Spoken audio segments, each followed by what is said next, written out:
Bueno, vamos a dar comienzo a la tercera reunión titulada Soberanía, Construcciones y Declinaciones. Nuestros expositores hoy serán Juan Esteban Godoy, Mariana Altieri y Julián González Guller. Lamentablemente Luciano Nocheto no va a poder participar en esta oportunidad por un problema le extrajeron una muela, así que le deseamos una pronta mejoría.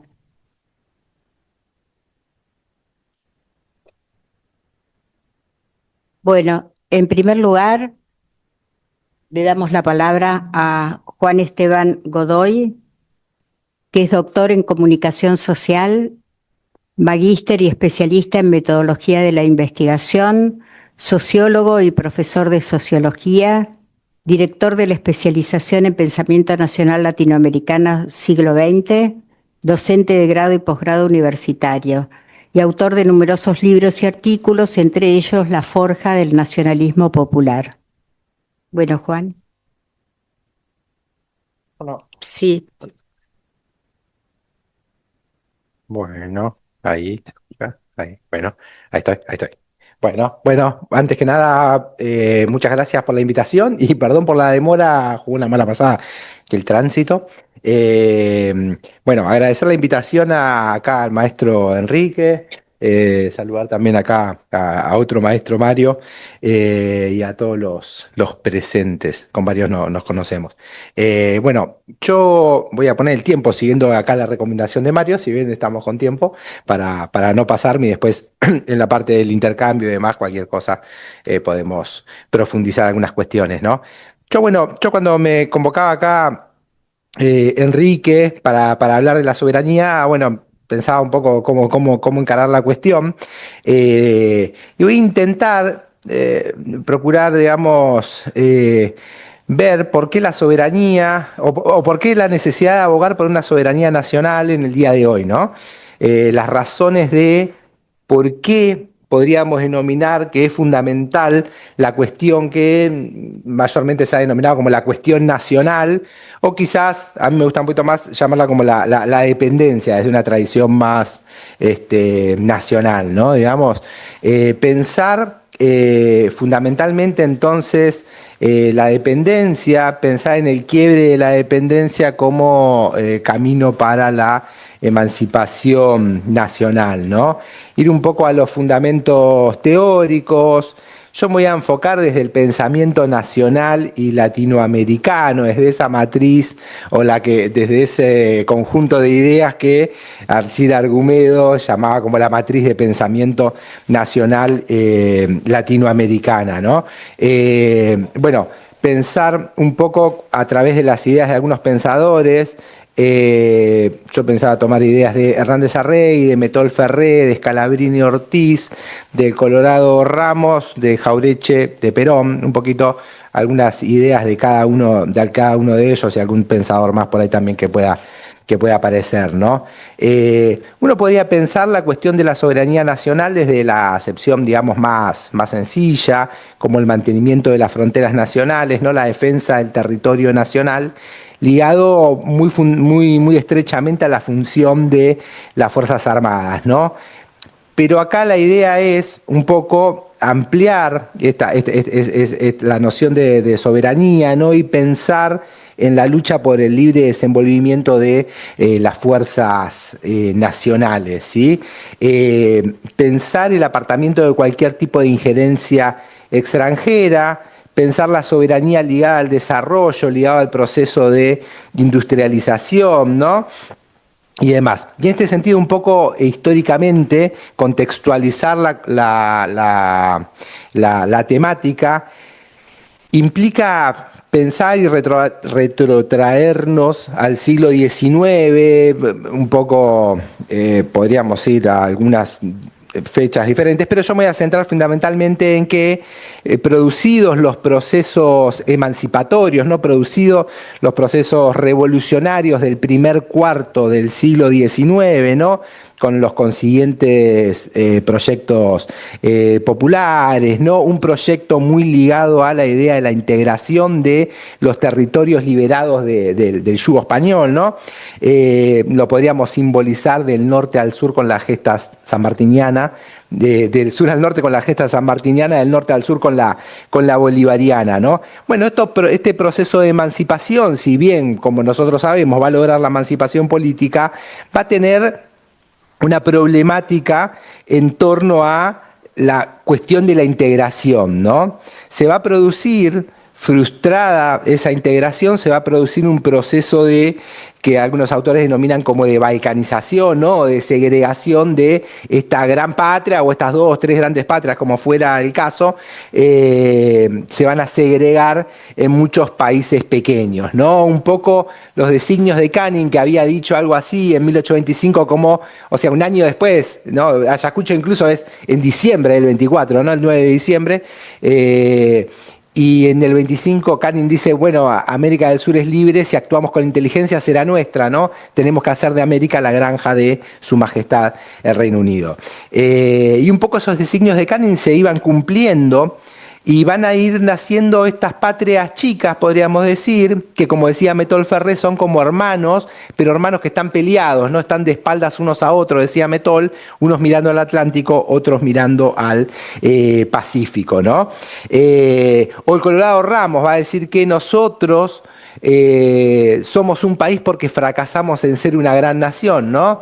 Somos argentinos porque fracasamos en ser latinoamericanos, dice, y ahí se encierra todo el drama de nuestra historia, dice, ¿no? Y me parece que el Colorado da una clave central, ¿no? Y también creo que después dice, y también una clave para la revolución que vendrá, una cosa por el estilo, ¿no? Así un Colorado Ramos muy optimista, digamos, cuando escribe Historia de la Nación Latinoamericana, evidentemente, pero bueno, cuestión que de esta forma van a ir naciendo estos países con una independencia que va a ser en cierto punto meramente nominal, ¿no? Esto de tener toda la simbología, el escudo, la bandera, el himno, ¿no? De ser un país con una apariencia de soberanía absoluta, de ser un país plenamente independiente, pero la situación real dista mucho de esa situación, por estar atado justamente, en el caso de la Argentina por lo menos, y de varios países del Cono Sur,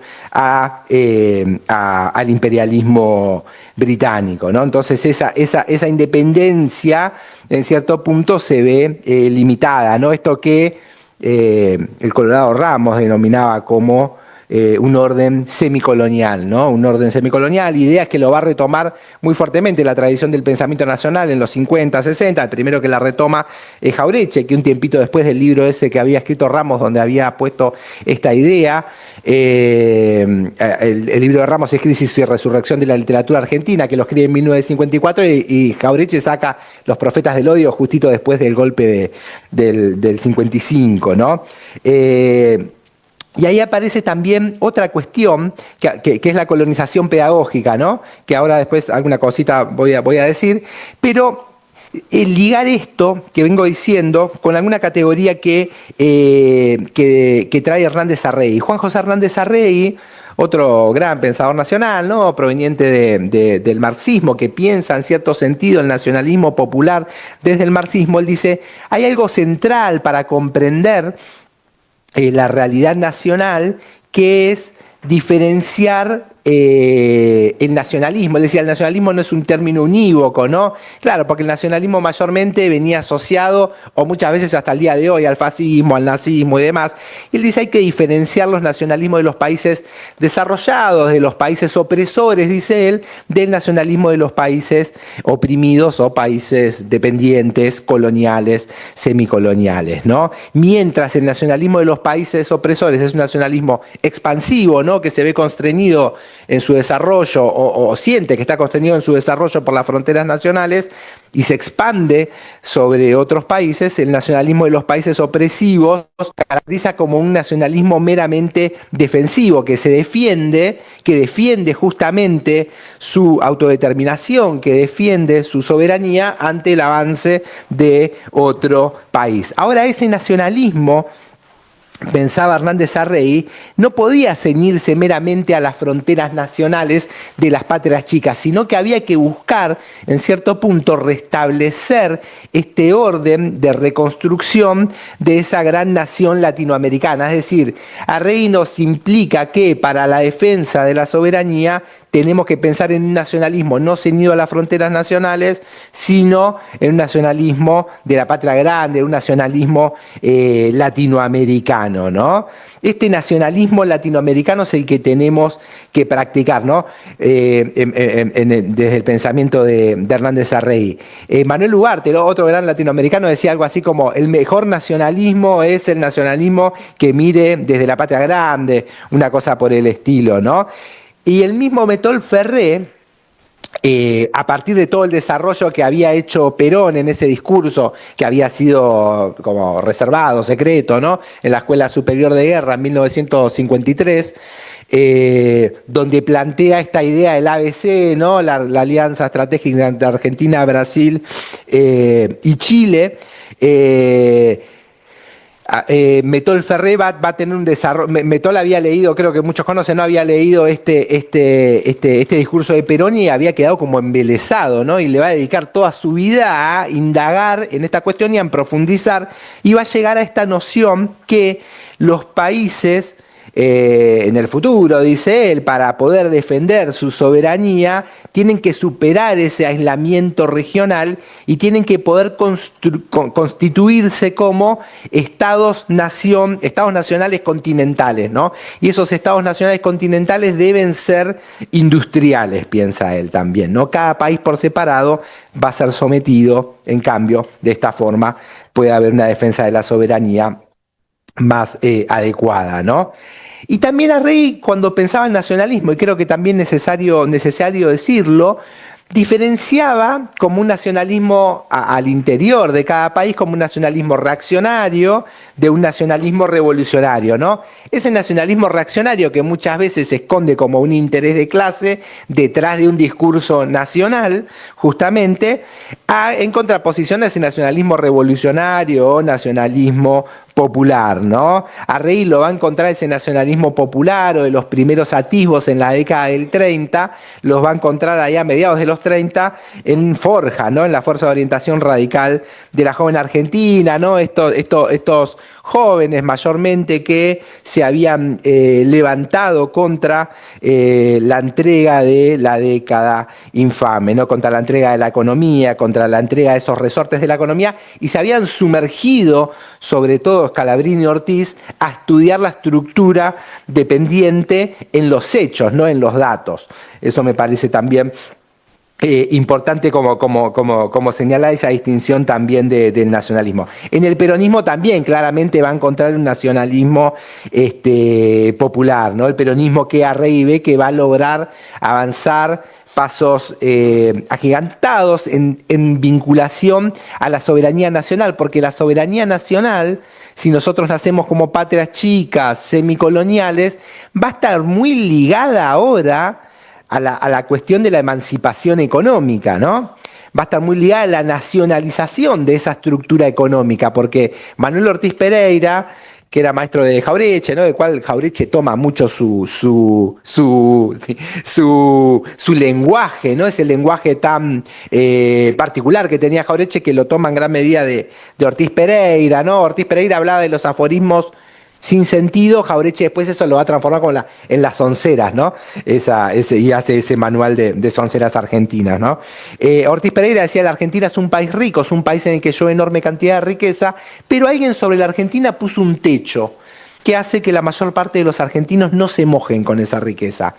Entonces, claro, ese nacionalismo popular va a estar muy ligado a la nacionalización de esa estructura económica, a plantear la necesidad de una revolución nacional. Y ahí aparece este nacionalismo popular del peronismo, ¿no? Avanzando en la nacionalización del comercio exterior, en la nacionalización de los ferrocarriles, la creación de la flota mercante, ¿no?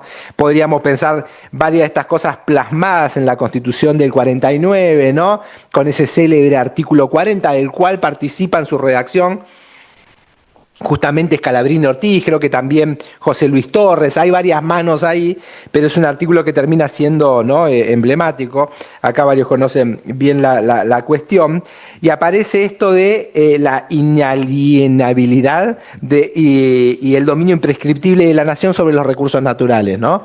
Pensar también el retroceso que fue en ese sentido la Constitución del 94 con la provincialización de los recursos. También ahí hay una clave para pensar en función de la actualidad, ¿no? Arregui decía, bueno, esta estructura semicolonial trae aparejadas formas de alienación cultural, ¿no? Esto que Ramos, Jaureche y demás van a denominar como la superestructura cultural de colonización pedagógica, ¿no? Apreciaciones que son ajenas al interés de la nación, que nos enseñan a pensar a contrapelo de las necesidades nacionales, ¿no? Una conciencia individual que no llega a comprender la realidad deformada de un país dependiente, ¿no? Y Jaureche decía, claro, que esa colonización pedagógica tenía algunos frutos, uno eran las onceras justamente, y otro era la inteligencia, decía él, ¿no? Es fruto de la colonización pedagógica esa inteligencia, dice. Individuos que se autoperciben como intelectuales, pero están formados en la lógica de la colonización pedagógica y actúan en gran medida también como correa de transmisión de esos valores o esas formas de ver el mundo, la realidad nacional de la clase dominante para el resto de la sociedad, ¿no? Y este coloniaje cultural, entonces Jaureche lo va a ligar muy estrechamente al coloniaje económico, ¿no?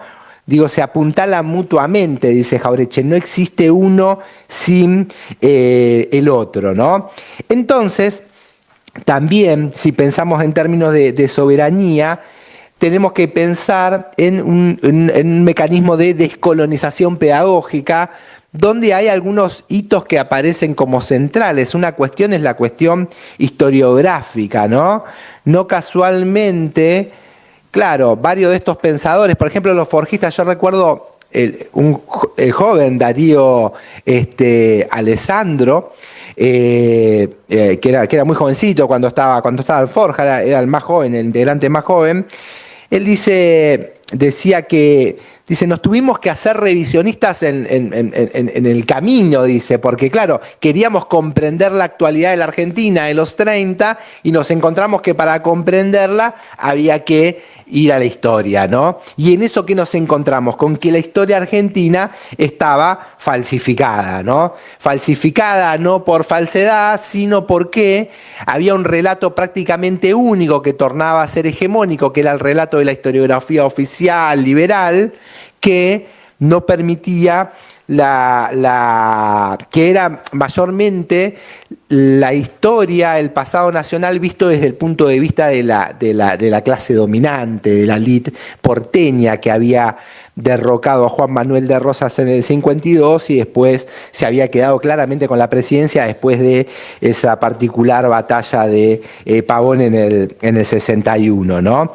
Entonces, la cuestión historiográfica aparece como central, ¿no? Jaureche también decía, bueno, cierta izquierda tradicional, muchas veces que denomina como izquierda abstracta, muchas veces comparte ese relato historiográfico con la escuela que había fundado Bartolomé Mitre, ¿no?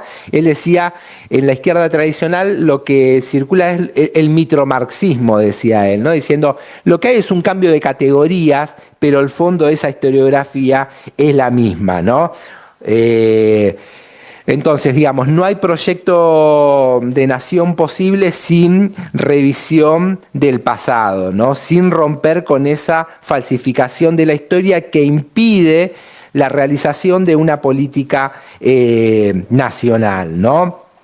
Y Scalabrini Ortiz también, pensando en la soberanía, él va a hacer énfasis fundamentalmente en algunos factores que hacen a la dependencia de la Argentina y va a encontrarse con los ferrocarriles, que es uno de los grandes temas, ¿no?, de Scalabrini. Va a dedicar su vida en gran medida a eso. y a encontrar otros resortes, ¿no? Él decía, bueno, los ferrocarriles trazados en abanico al puerto son como una gigantesca tela de araña metálica que aprisionan a la mosca que es la nación, decía. Nos sostienen en el primitivismo agropecuario.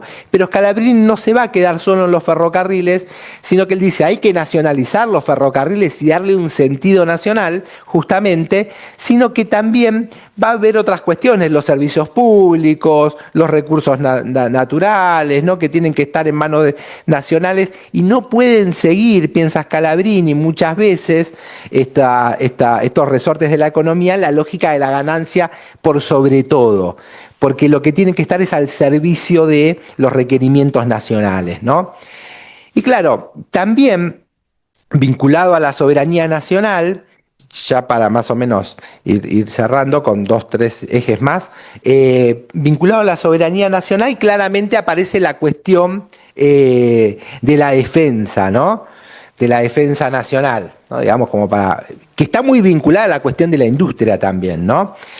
Y acá, en la década del 20, a mediados de la década del 20, un coronel que era Luis Ernesto Vicat, en el año 25 específicamente, da una conferencia en el Círculo Militar, en el cual traza una idea en vinculación a la defensa nacional, que es la necesidad, dice, de bastarnos a nosotros mismos.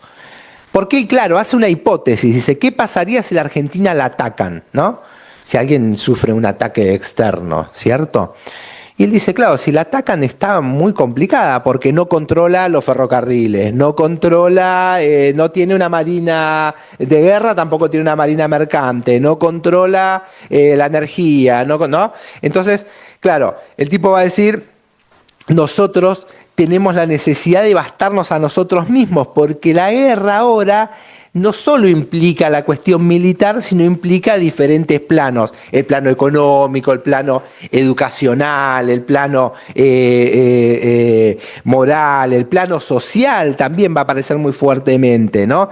Entonces ahí Vicat es de los primeros que en la Argentina empieza a ver la defensa nacional como una cuestión integral, ¿no? Donde aparece fundamentalmente el control de nuestra estructura económica y el desarrollo industrial. Desarrollo industrial bélico desde ya, pero no solo bélico, sino el desarrollo de la industria general. En esa misma línea van a aparecer otros personajes, voy a nombrar a 2 más solamente, pero son un montón, digamos, que construyen como un proyecto alternativo al modelo semicolonial agroexportador, ¿no? Que son una generación de intelectuales militares, podríamos decir nosotros, ¿no? Y aparece ahí Mosconi. Enrique Mosconi, en esta misma línea, hay una figura que a mí me gusta, dice, nosotros necesitamos un Ayacucho económico, ¿no? Recordando la última batalla por nuestra emancipación, necesitamos un Ayacucho económico, ¿no? Y Perón va a retomar estas ideas cuando el 10 de junio de 1944 inaugure la Cátedra de Defensa Nacional. Perón ahí cuando comienza dice, yo retomo la idea de von der Goltz de la nación en armas, dice él, ¿no? Entonces Perón ahí traza, estamos hablando en el 44, ¿no? Perón, estamos en el marco de esa revolución juniana, Perón, ¿no? Secretario de Trabajo, ministro de Guerra, después de ser vicepresidente también.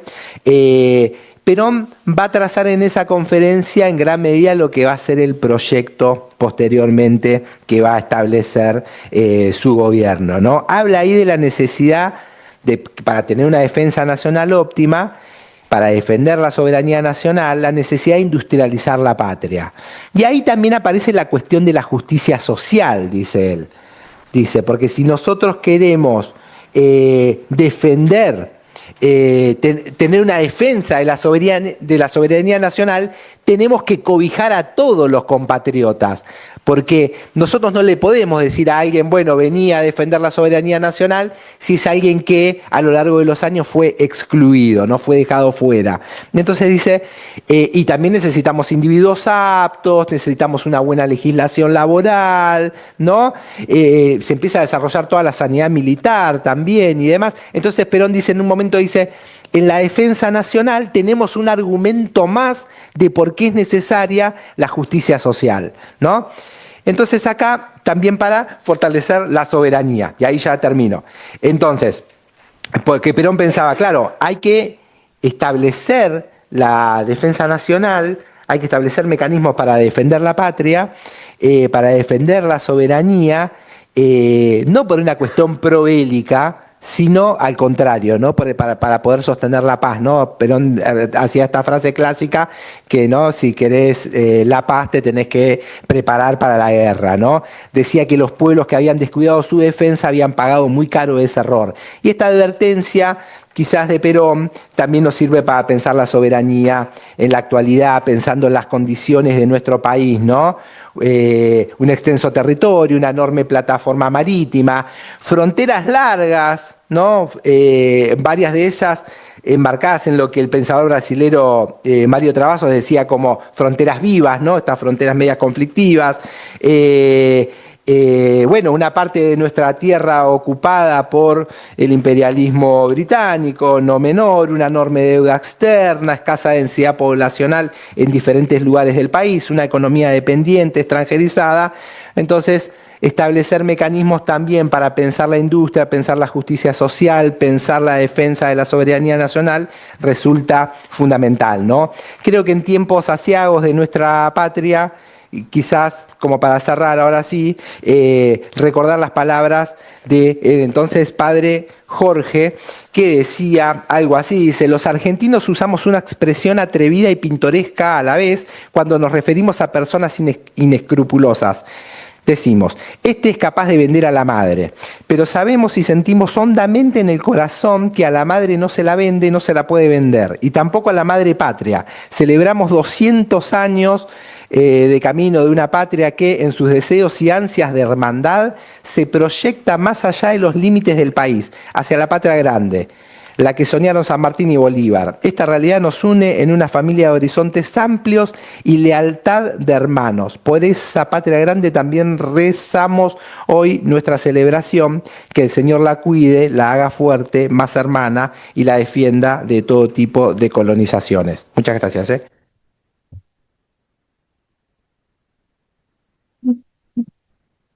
Bueno, Juan, muchísimas gracias. Y le damos la palabra ahora a Mariana Altieri, doctora en Ciencias Sociales, magíster en Estrategia y Geopolítica, licenciada en Ciencias Políticas, presidenta de la Fundación Meridiano, ha recorrido más de 15 países en África y Asia, estudiando dinámicas geopolíticas en estas regiones y su interacción con las tendencias globales en clave de desarrollo. Es docente investigadora, titular del Seminario de Conflictos Internacionales, analista internacional de medios y militante política. Bueno, Mariana, te damos la palabra.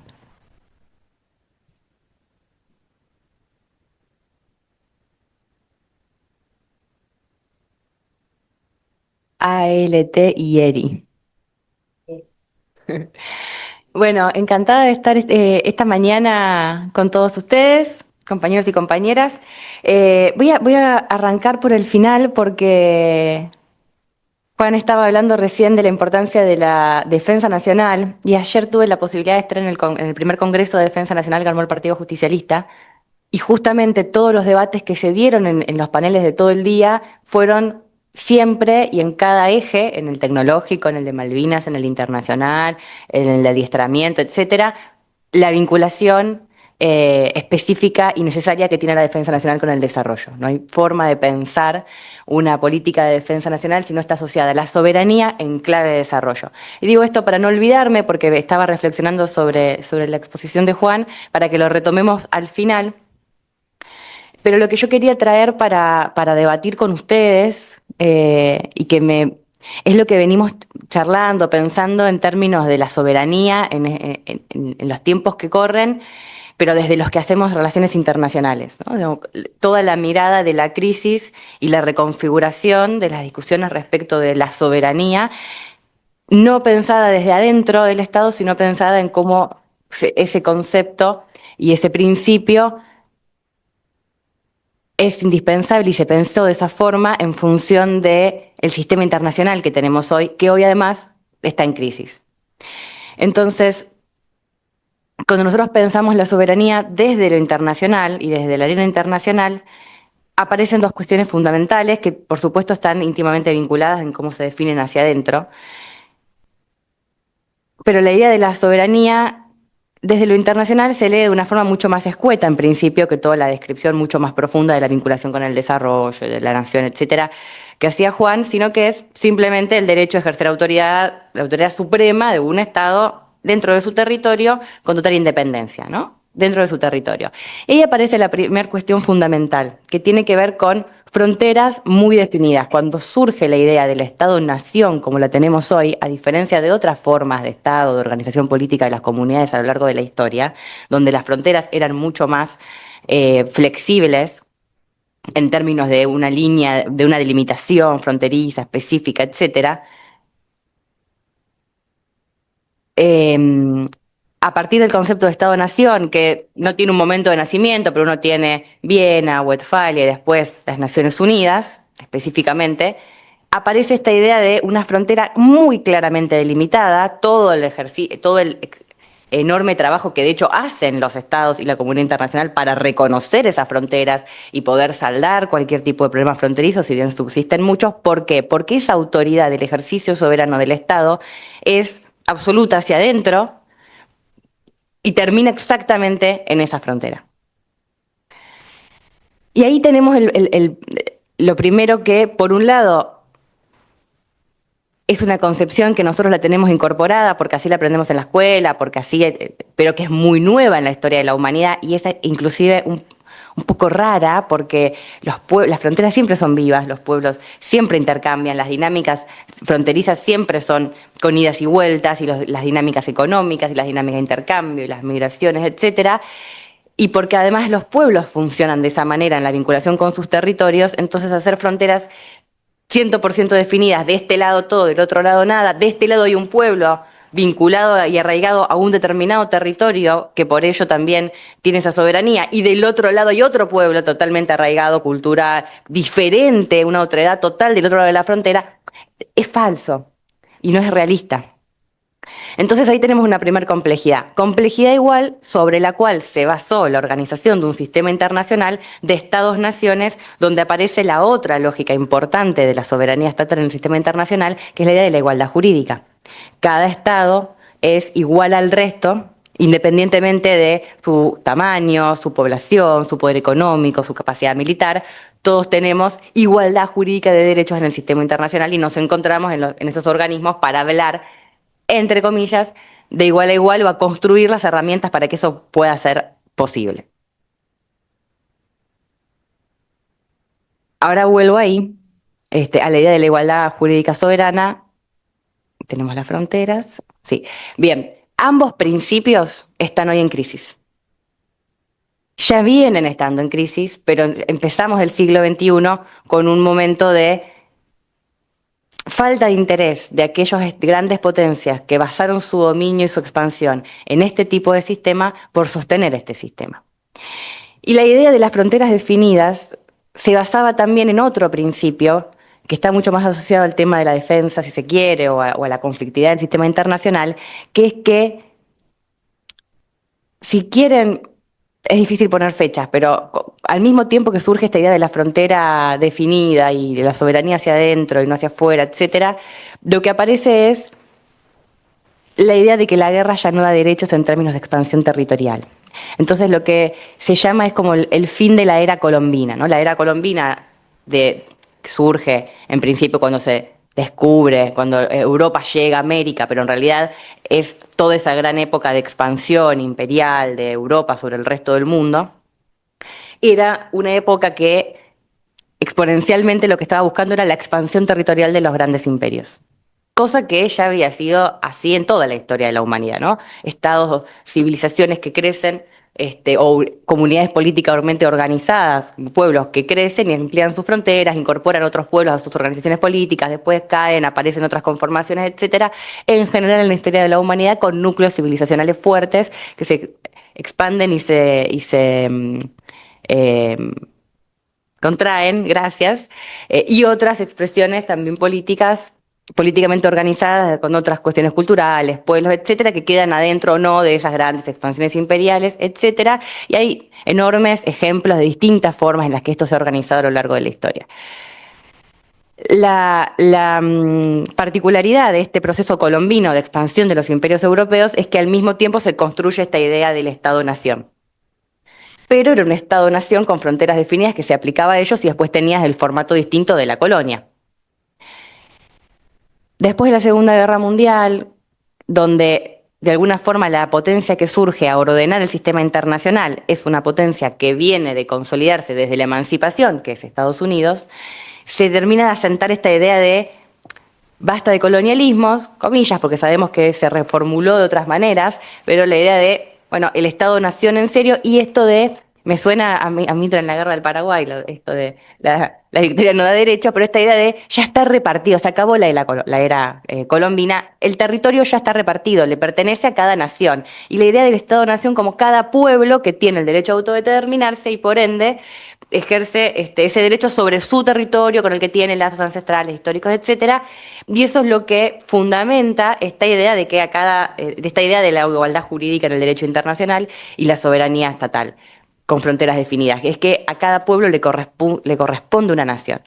El problema con eso es que nos quedaron pueblos sin estados, y nos quedaron estados con más de una nación adentro, más de un pueblo, y cómo construimos o no construimos, o legitimamos o no legitimamos ese pueblo. Porque ya lo decía Juan antes, esta idea de los grandes pensadores latinoamericanos que nosotros supimos tener, y todavía tenemos también, los actuales, como el propio Juan, esta idea de, bueno, somos naciones de patrias pequeñas porque no pudimos construir la patria grande, pero eso quiere decir que tuvimos que, después de crear la nación, este es el proceso latinoamericano, que se dio también en África y en los pueblos de la decolonización, digamos, construir esa nación argentina, construir esa nación uruguaya, construir esa nación chilena, en vez de construir la nación latinoamericana. Y si bien el Colorado Ramos saca el libro de la nación latinoamericana, todavía estamos ahí dando vueltas en ¿existe el pueblo latinoamericano o no existe el pueblo latinoamericano? Es un conjunto de pueblos, es el conjunto de pueblos de los estados que conforman Latinoamérica, o en realidad son los pueblos originarios, nativos latinoamericanos que con la inmigración construyeron, etcétera. Y yo de eso estoy segura que muchos de acá saben mucho más que yo en estos términos, pero eso queda ahí y tenemos la discusión respecto de, bueno, ¿qué hacemos con esos nacionalismos? ¿Y tendríamos que construir el gran Estado? ¿O ya vamos o nos estamos dando esa discusión hoy donde ya vamos a un modelo internacional donde esta soberanía del Estado-Nación que se consolidó está siendo a sí mismo cuestionada? Entonces estamos avanzando hacia una lógica nueva donde, de alguna manera, la expansión territorial vuelve a tener legitimidad, o al menos deja de tener deslegitimidad en el sistema internacional. Entonces, hasta si quieren 10 años, si bien por supuesto hubo conflictos, hubo estados que implosionaron y se transformaron en estados más pequeños o se balcanizaron, hubo guerras y anexiones territoriales, todo eso siguió pasando, pero en la lógica en la cual nosotros entendíamos el sistema internacional, la legitimidad y también la legalidad, ambas cosas, de esa soberanía, de esas fronteras, etcétera, se buscaba esos casos encorsetarlos en el derecho que teníamos. No, esto lo que pasa es que se había creado un estado donde había más de un pueblo, entonces tenía sentido separarlo. No, acá lo que pasa es que Crimea estaba más vinculada históricamente a este otro pueblo. Se intentaba encontrar que eso encajase en ese sistema que nos permitía pensar en estos estados nacionales, etcétera. Hoy eso deja de tener fuerza.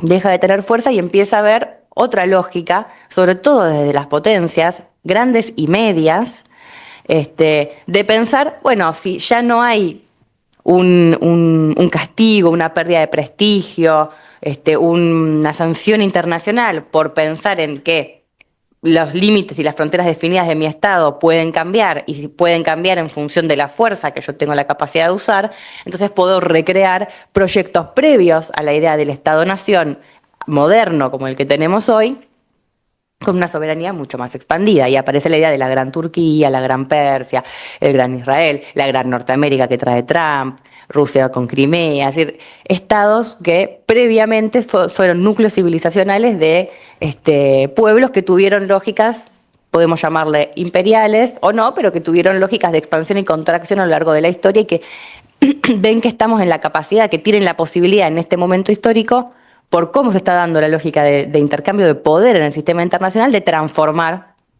sus fronteras, las lógicas de legitimidad de esas mismas fronteras, etc.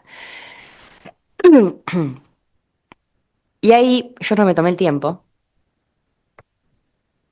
Bien, y sobre esta discusión, a mí me interesa volver sobre la idea de lo latinoamericano y cómo nosotros nos posicionamos o pensamos que tenemos que actuar o reflexionar para después actuar desde Latinoamérica, ¿no?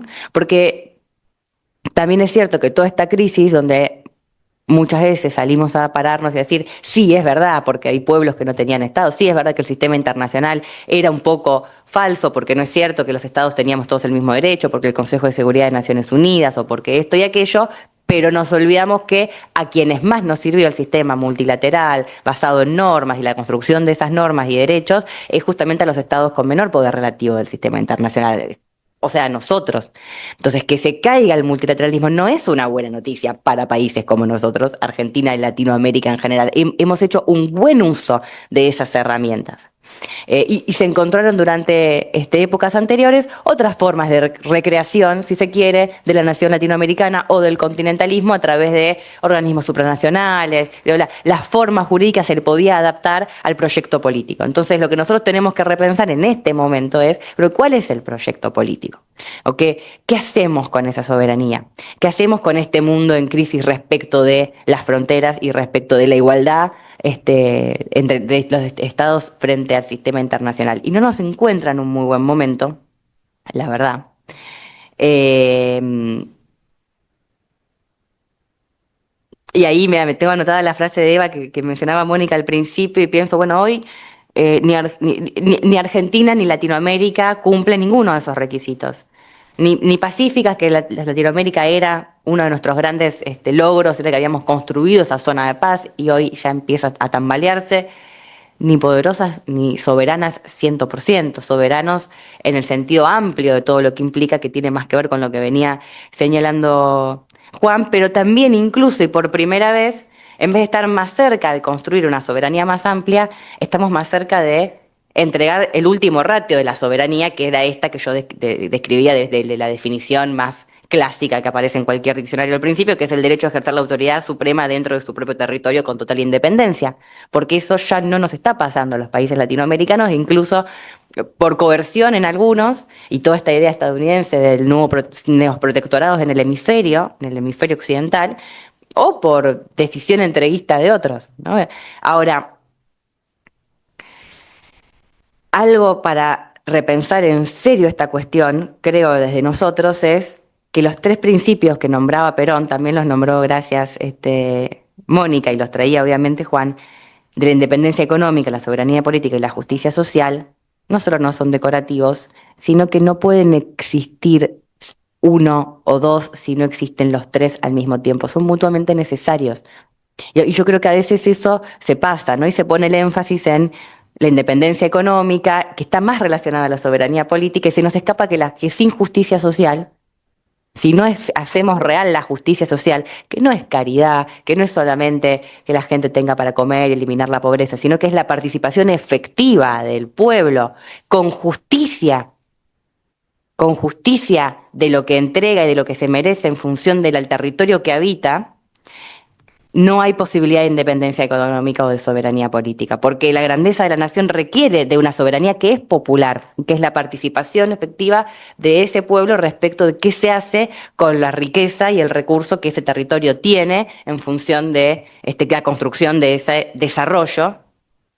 Y ahí está el concepto de desarrollo íntimamente relacionado al concepto de autonomía, que es otra forma de decir independencia económica y soberanía política. La autonomía es cómo nosotros construimos la capacidad de un Estado de determinarse en términos internacionales en función de lo que quiera hacer en su propio modelo de desarrollo, ¿no? Y con eso venimos dando bandazos, porque el sistema internacional está en un momento de reconfiguración, de esferas de influencia, de poder, etcétera, pero además también porque cambian los elementos de poder, diríamos, en términos geopolíticos. Bueno, antes era el oro que estaba en Potosí o la plata, en otro momento apareció no sé qué, hoy apareció el litio, aparece el gas en Vaca Muerta y nosotros creemos que nos vamos a salvar con el gas de Vaca Muerta y son unos años, porque ya estamos hablando de transición, porque ya estamos hablando de tierras raras, porque ya estamos hablando de...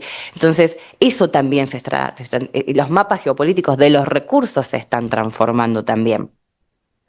Entonces,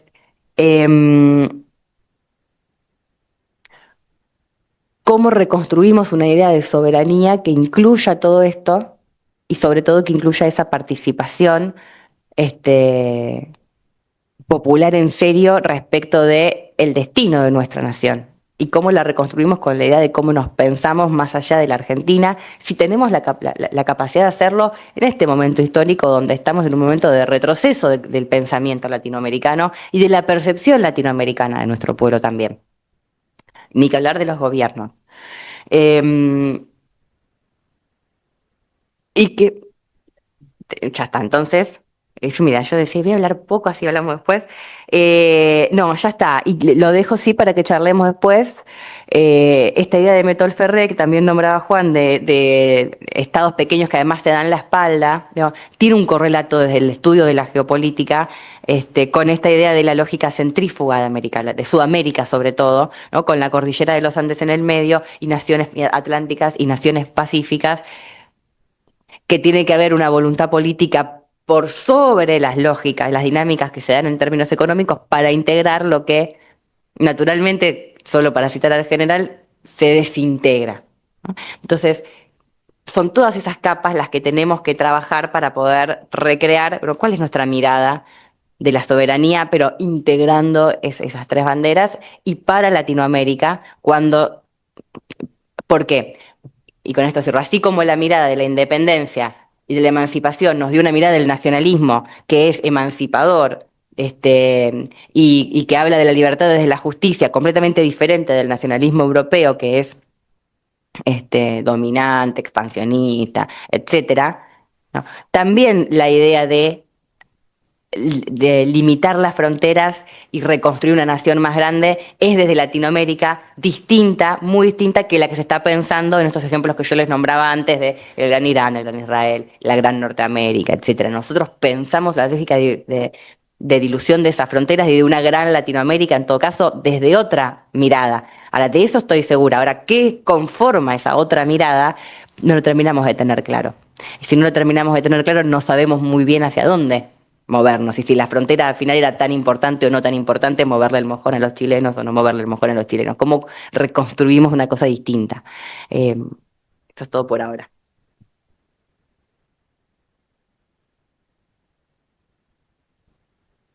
Bueno, muchísimas gracias, Mariana. Y nos vamos a conectar ahora con Julián González Guller. ¿Estás ahí, Julián? Sí, buenos días, ¿cómo están? Bueno, primero te voy a presentar. Es doctor en Ciencias Políticas por la Universidad de la República Uruguay y diplomado en Estudios del Desarrollo, Instituto Universitario de Estudios de Desarrollo de la Universidad de Ginebra, Suiza.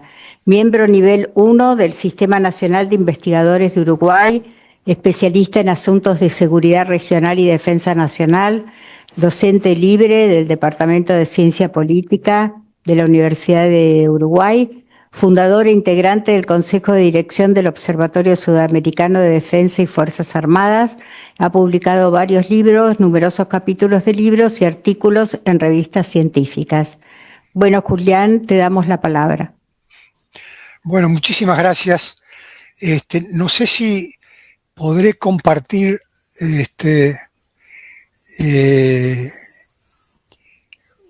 la pantalla, si ustedes tienen una pantalla allí para ver. Pero en fin, mi idea es, y confieso que los organizadores seguramente saben. Yo simplemente estoy intentando hacer lo mejor posible para suplantar a Luis Viñolo, que era quien hubiera tenido que estar aquí en mi lugar y que no podía participar, y me pidió que lo suplantara. Por lo tanto, soy un poco como un sapo de otro pozo.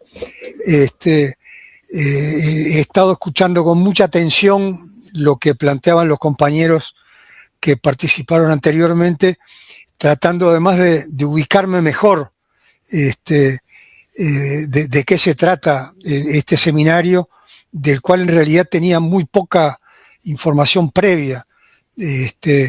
Sabía que se trataba de hablar de la soberanía, pero la verdad que venía bastante despistado. Así que bueno, intentaré plantear algunas ideas que de pronto puedan aportar algo a la reflexión en la que ustedes están inmersos, ¿no? Digamos, la idea sería reflexionar un poco acerca del concepto de soberanía, ¿no? ¿Cuál soberanía? ¿De quién? ¿Por qué la soberanía está en cuestión en nuestros días? Y obviamente estoy pensando desde América Latina, para América Latina, con una perspectiva que inevitablemente es occidental, pero que intenta pararse de un lugar en el cual, digamos, entendamos a Europa, ¿no? Como, digamos, la cuna del pensamiento occidental, no como centro ni como inicio de la historia humana, sino como una parte de ella, y no más que eso, ¿no? Entonces, bueno, cuando hablamos de soberanía, como ya se ha planteado aquí, digamos, estamos hablando de la capacidad de decidir y de actuar libremente, esto muy vinculado a la cuestión del poder y la autoridad. Como veo que quienes me antecedieron también trabajan los temas de relaciones internacionales, yo trabajo desde allí, pero bueno, la soberanía es un concepto generalmente asociado a las relaciones internacionales y como atributo de los estados. Sin embargo, también la soberanía tiene que ver, desde el punto de vista de la doctrina democrática y republicana, con la capacidad de decidir y de actuar libremente los pueblos o los ciudadanos, ¿verdad?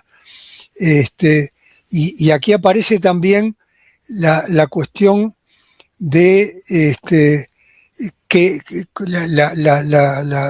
digamos, el tránsito histórico desde el absolutismo al Estado liberal,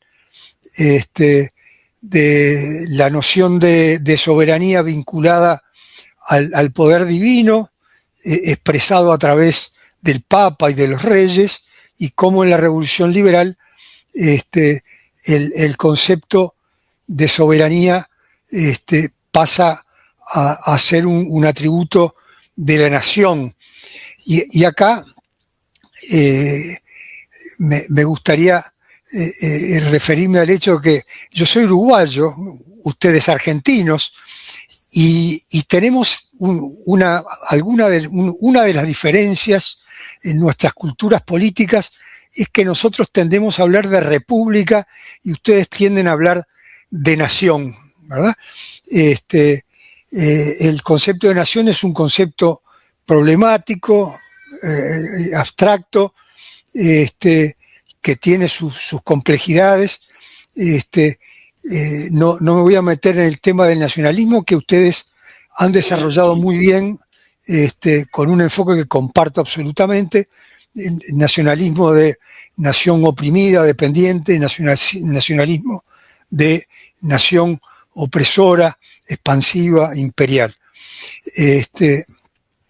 Pero vale la pena hacer estas distinciones y estas precisiones de carácter histórico. Y acá de vuelta me voy a talonar en mi carácter de oriental para traer a la conversación a José Artigas, ¿verdad? Que planteó un concepto muy original de la soberanía, que quiso ser de alguna manera el basamento del federalismo que ustedes encarnan, obviamente muy desnaturalizado. Ustedes, digo, argentinos, encarnan esa noción de federalismo muy desnaturalizado respecto a la noción que Artigas había propuesto, con esa idea de la soberanía particular de los pueblos, ¿verdad? Un concepto que enfatiza en los derechos tanto de las comunidades locales como de los habitantes de esas comunidades, con la característica, y aquí se hablaba recién de la justicia social. Para Artigas no existían diferencias ni privilegios entre los habitantes, ni del punto de vista del origen cultural o racial, de riquezas, etcétera. Para Artigas, todos tenían los mismos derechos, los criollos, los negros libres, los zambos, porque bueno, estaba la categoría esa de negros libres todavía, ¿no? Porque la esclavitud apenas estaba comenzando a ser cuestionada. Los zambos, los indios, para Artigas eran todos, digamos, individuos con igualdad de derechos. Y la otra cosa interesante del concepto de la soberanía particular de los pueblos de Artigas es que la referencia tan importante, que también se mencionaba recién por los compañeros, a los límites territoriales y al monopolio de la fuerza eran muy escasas. En el concepto de la soberanía particular de los pueblos de Artigas, fronteras y monopolio de la fuerza eran nociones que casi no estaban presentes en su discurso, en su planteo respecto a la cuestión de la soberanía particular de los pueblos. O sea que es muy llamativa en Artigas la ausencia de la noción clásica de Estado, que ya era una noción que existía claramente, pero que él no la trabaja, digamos, ¿no? Él y sus, digamos, es claro que el pensamiento de Artigas era el pensamiento de Artigas y el de lo que se llamaban sus secretarios, que eran generalmente casi todos sacerdotes jesuitas, ¿no? Y hay algunos conceptos interesantes que yo quería traer aquí, y dice que la soberanía particular de los pueblos, decía Artigas, será precisamente declarada y ostentada como objeto único de la revolución. Era lo que el artículo 8 de las instrucciones que le dio Artigas a García de Zúñiga cuando fue, digamos, mandatado para, negociar con el gobierno de Buenos Aires en 1813.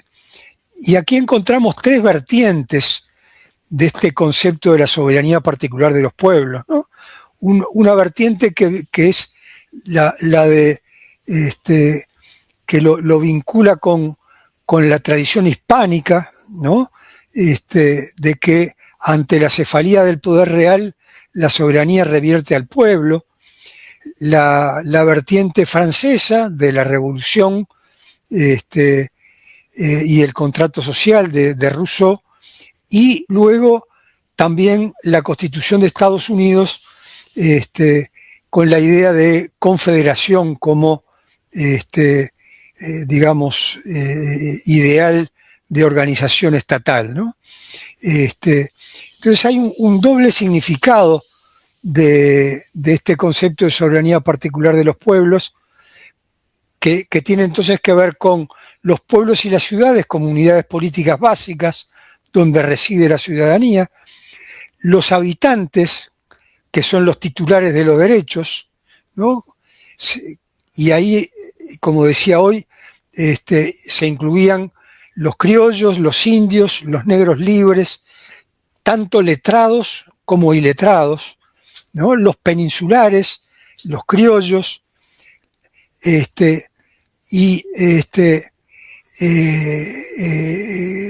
en su reglamento de tierras, ¿no? El reglamento para el fomento de la campaña y la seguridad de los hacendados de 1815, Artigas estampó el siguiente concepto: los negros libres, los ambos de esta clase, los indios y los criollos pobres, todos podrán ser agraciados con suerte de estancia si con su trabajo y hombría de bien propenden a su felicidad y a la de la provincia. Este es el artículo 6 del reglamento de tierras de Artigas, ¿no? Aquí aparece muy claramente la idea de la justicia social, y la idea de los derechos y la igualdad como base de la soberanía particular de los pueblos, ¿no? No sé si ustedes pueden ver la imagen con las citas de algunas citas de instrucciones dadas por Artigas o correspondencia de Artigas,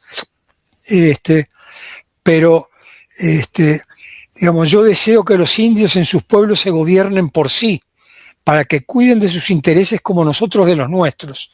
Recordemos que ellos tienen el principal derecho, le decía Artigas al gobernador de Corrientes en mayo de 1815. Usted dejará a los pueblos en plena libertad para elegirlos, a sus representantes, a su satisfacción, pero cuidando que sean hombres de bien.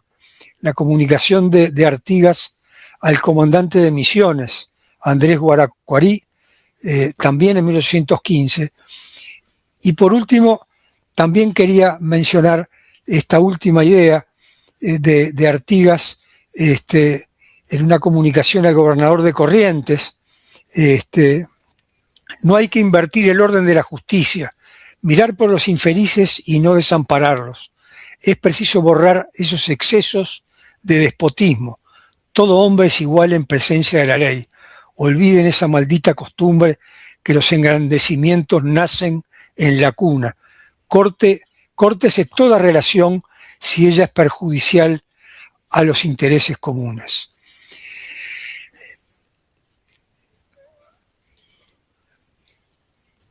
Y finalmente, digamos,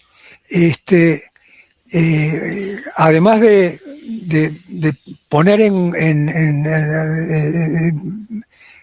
echar luz, digamos, al hecho de que estos conceptos de soberanía de Artigas fueron absolutamente borrados una vez que Artigas debe exiliarse en Paraguay, y desaparecen, digamos, del ideario de lo que fue entonces y es hoy actualmente la República Argentina, ¿no? El federalismo argentino perdió absolutamente sus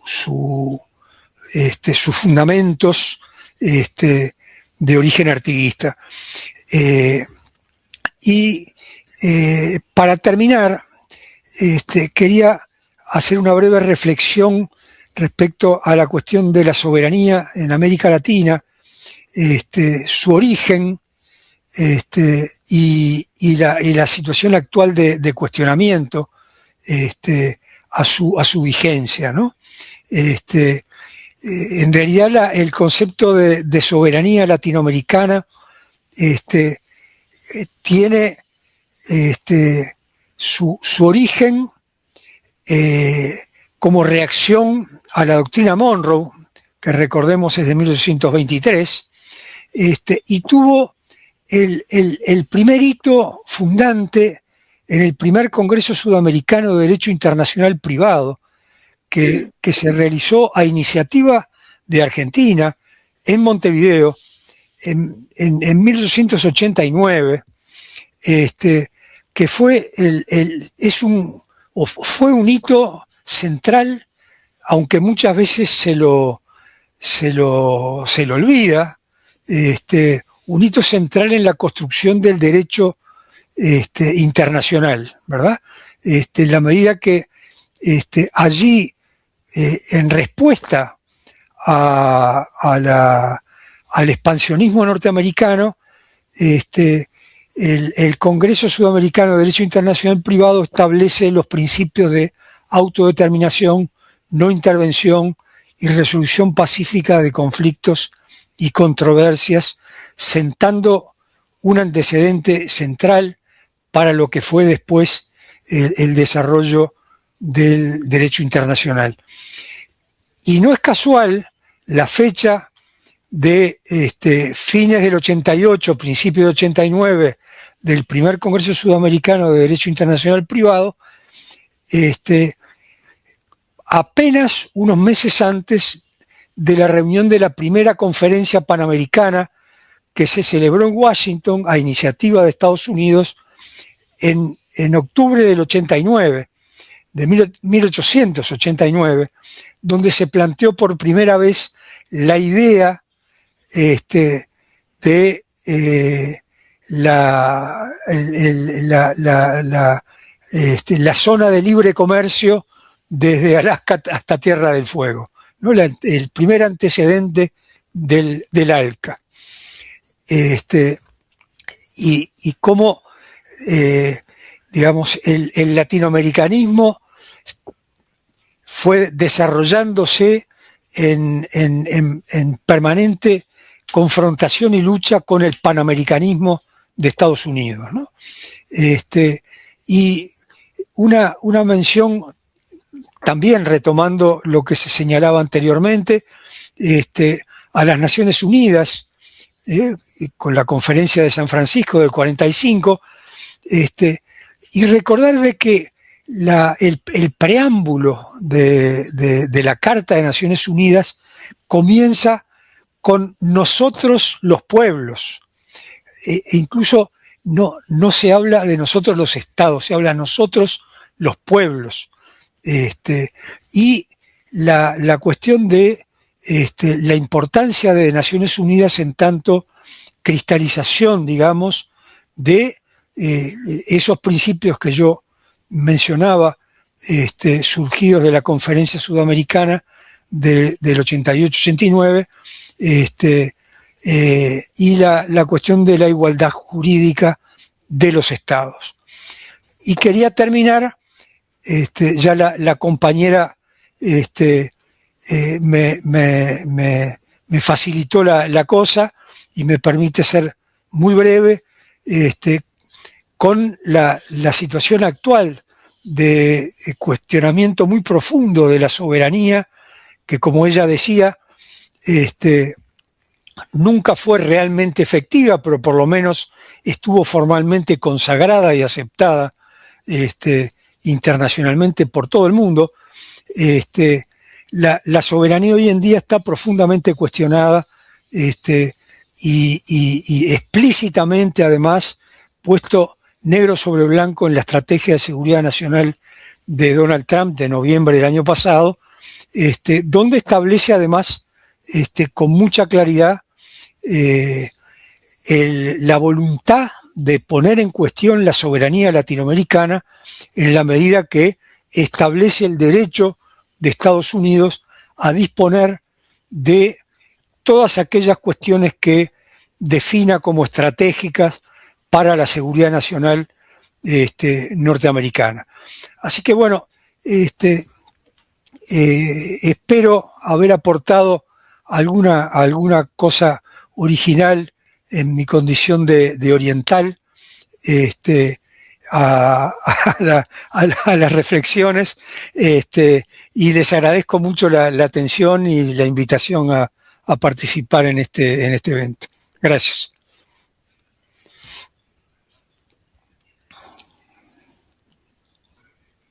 Bueno, querido Julián, te agradecemos tu participación y ahora vamos a hacer un intermedio de 10 minutos y hay una selección, como todos los encuentros, a cargo de Juan Pablo Escaglia, una selección musical que nos va a decir Mariana en qué consiste.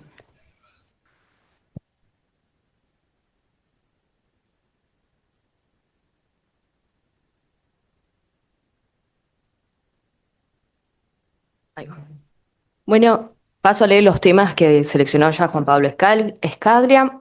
El primero es Juan López y John Ward, hablando sobre Borges. La vuelta de obligado por Alberto Merlo, de Miguel Brasco. 1000 horas de los abuelos de la nada. Acá Juan Pablo pide que prestemos atención a la letra que contra todo pronóstico, pensábamos hablaba de un soldado en una trinchera y la muerte que no lo quiere. Milonga del Muerto de Borges por Sandra Milanovic. Y por último, Héroes de Malvinas de Ciro y los Persas. Si quedase tiempo, un pequeño bonus track sobre Raúl Porchetto cantándole a la Reina Madre y a Roger Waters. Bueno, queridos compañeros, retomamos esta segunda parte que consiste en que justamente los presentes y los compañeros virtuales pueden hacer preguntas a los expositores y culminará el cierre, va a estar a cargo de un compañero del Consejo Académico de ASOFIL, el arquitecto Roberto Doberti. Bueno, tengo aquí anotados a Enrique del Percio, Eduardo Bior y Mario Casalla como primera parte. Bueno, muchas gracias, Mónica. En primer lugar, gracias a los tres expositores. Voy a hacer unas brevísimas consultas y comentarios de cada uno de ellos, arrancando con Julián, que con respecto a la idea de república y nación, aquí me converso mucho con los amigos uruguayos, de hecho tenemos varios convenios y relación, y me gustaría simplemente recordar el artículo 4, ¿no?, de las instrucciones de Artigas del año 13. Dice, como el objeto y fin del gobierno debe ser conservar la igualdad, libertad y seguridad de los ciudadanos y de los pueblos, cada provincia formará su gobierno para esas bases a más del gobierno supremo de la nación. Y Artigas constantemente habla de nación. Tengo para mí que los amigos uruguayos, cuando hablan de república, es porque tienen una nostalgia de la nación que no fue. Algunos argentinos seguimos soñando con la unidad entre Uruguay y Argentina, que el puerto nuestro sea el puerto de Montevideo, ¿por qué no la capital también? Y sobre todo, imagínate una selección de fútbol donde estemos todos juntos, ¿quién nos para con esto, no? Pero creo que por eso es que Uruguay habla más de república que de nación. Hay una nostalgia por una idea de nación fuerte. Paso de aquí entonces vamos para el lado para atrás, algunos comentarios sobre Mariana. Faltó Luciano Noceto, que cuando yo había invitado a Mariana y a Juan pensaba en la dimensión filosófica, ¿no? Vieron ustedes el nivel de ambas exposiciones. Y Luciano tiene el último libro que sacó, se llama La República Cristiana, donde él recupera la distinción entre autoritas y potestas. Me parece que a lo mejor la soberanía sería mejor pensarla en términos de potestas, de poder, que de autoridad, por una serie de razones que...